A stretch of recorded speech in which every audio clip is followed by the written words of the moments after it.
to Thoughts Can Change Your Life with me, Reverend Lee. So I'm going to ask you a question.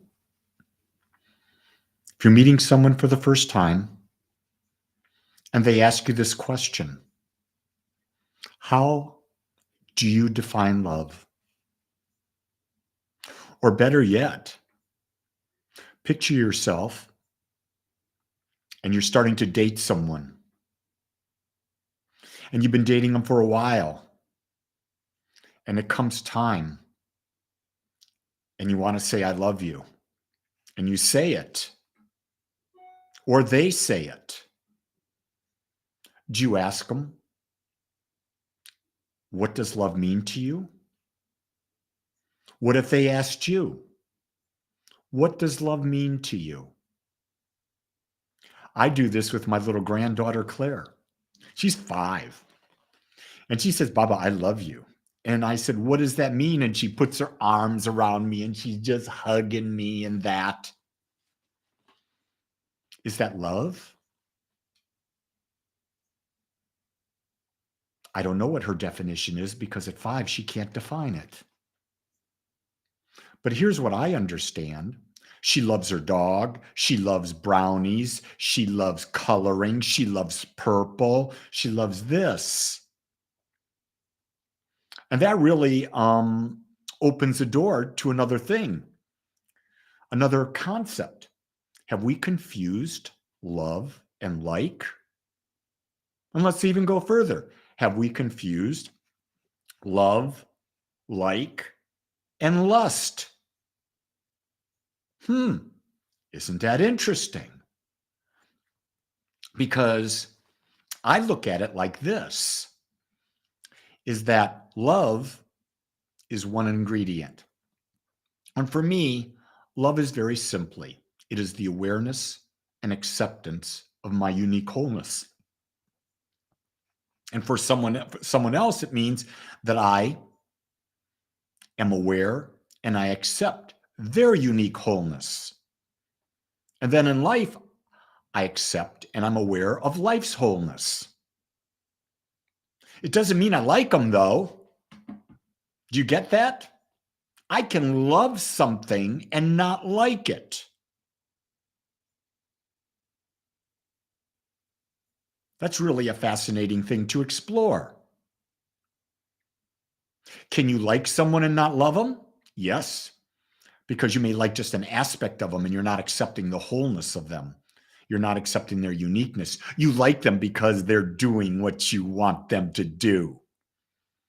And isn't that where most of our relationships are? We say we love someone. Yeah, we love you if you do what I want you to do. If you do what I like, if it makes me feel good. That's not love, that's like. And so ideally, I would think, this is just me, when I look at my wife, I like her, I lust her, and I love her. I have all 3 L's. That's for my life partnership. But I like and love a lot of people. And you say, well, how can you do that? How can you like and love a lot of people? You're married. It's because I have certain agreements and commitments to my partner, Gene. And I honor them, and then I don't allow myself to go into certain areas with other people. Well, Amy, it's good to see you back. You plugged in today. That's all that matters. Now, here's something. I can love my wife, and at times I don't like her. There are times when I come home from something, who knows what, and I'm a bit judgmental. And my wife looks at me and says, right now, I think you need to go meditate. What she's telling me is that we're not alike vibration, so let's not spend time together. Go get yourself recentered. I like centeredly. Doesn't mean she rejected me. She's just telling me how she wants to spend time and when she wants to spend time with me. And there's nothing wrong with that. Just because you love someone doesn't mean you have to spend every moment of every day with that person.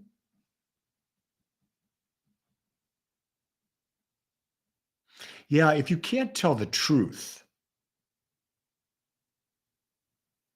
do you really accept yourself? Do you accept others? If you can't tell the truth, do you really like yourself or do you like others who don't tell the truth? You probably could lust someone if they didn't tell the truth because lust is purely a physical and energetic thing. But telling the truth, if you're not telling the truth, you're not being authentic. If you're not being authentic, no one can accept you. They can't accept you because you haven't shown them who you are. And if you don't show them who you truly are, how can they accept you as you are? They're accepting an illusion that you've created for yourself. Yeah, an illusion. And we know about that. It's not real.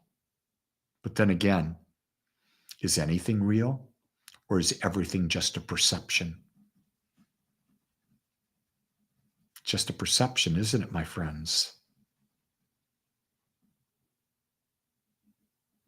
I can walk up to all of you that are watching now, and I can look at you in the eyes and say, I love you.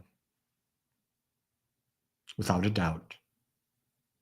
I'm sure I could find certain aspects of your personality and your being that I would like. And if I lusted you, I would keep it to myself because that's not appropriate, because I've given myself physically to my wife. You see how I'm using this? I'm trying to bring a paradigm shift so that we can better understand love and that we can live in love. Because the thing that keeps us out of love is we think you got to like in order to love. And that's not true. That's just a confused definition of the way things are. It's like my spiritual center, Agape. You may come and you may like some of the things. You may not like all of the things. That's okay. You may like a lot about Lee. There are some things you may not like about Lee. That's okay. But can you accept Lee just the way he is without judgment? You see, that's the difference. With like, there's judgment. With love, there's no judgment. It's pretty easy when you break it down that way. I can say I love you because I'm aware and accepting of your unique wholeness. Doesn't mean I like it, but I'm aware of it and I accept it.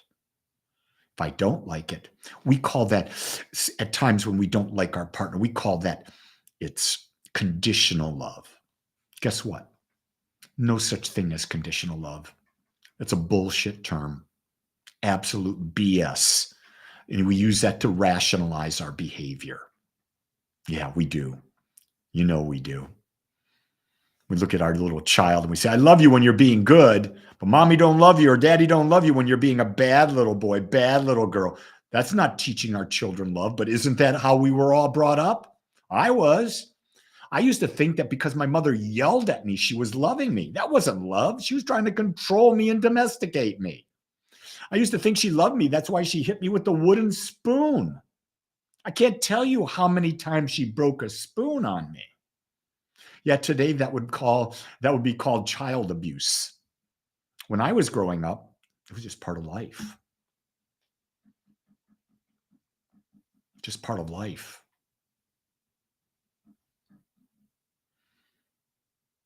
That's my message today. It's simple. It's not easy to practice, and it takes time to really ponder, to get clarity on it. So put your questions down. Bring them up tomorrow. Write the questions in the comments. I'd love to talk to you about that. Also, if you haven't signed up for Walk the World, the walking meditation with Dr. Joe Dispenza on Saturday, September 23rd, thousands upon thousands upon thousands of people will be doing that all over the world. And the Agape Spiritual Center will be a part of that, both globally and locally, To register, go to drjoedispenza.com.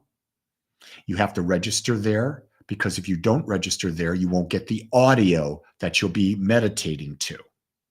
Then once you're there, if you're local, you can go to the map that's on that page and you can find the Frisco, Texas Agape Spiritual Center location and sign up for our WhatsApp group, and I'll send you messages.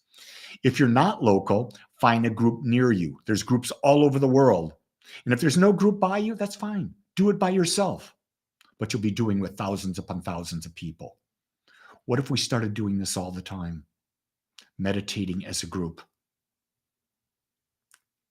Would that not be considered the ultimate love group? Yeah, because in meditation, we accept everything.